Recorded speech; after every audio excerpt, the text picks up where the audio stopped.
puntahan muna natin ang kasama naman natin na si Giselle Ricafort dahil nako, mukhang hindi pa off the hook. Ayan, nabubulol tuloy ko. Off the hook si dating Secretary Manny Bonoan dahil siya raw po ay isasama sa kakasuhan ng Commuters Group at iba pang DPWH official na pinagbibitiw. Alamin natin ang detalye mula kay RH15, Giselle Ricafort. Giselle.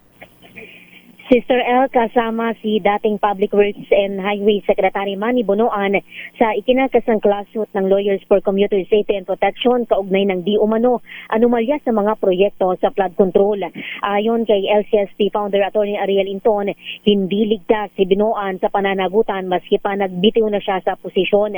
Ipinauubayan naman ng LCSP sa mga nagsasagawa ng investigasyon ang paghahain ng kasong kriminal sa mga sangkot di umano sa korupsyon. Kasabay nito umaapila ang Commuters Group sa iba pang DPWH official na magbitiw na rin sa kanilang posisyon. Dapat anila sila magsumite ng courtesy resignation upang bigyang daan ang bagong pamunuan sa ilalim ni Secretary Vince Dizon.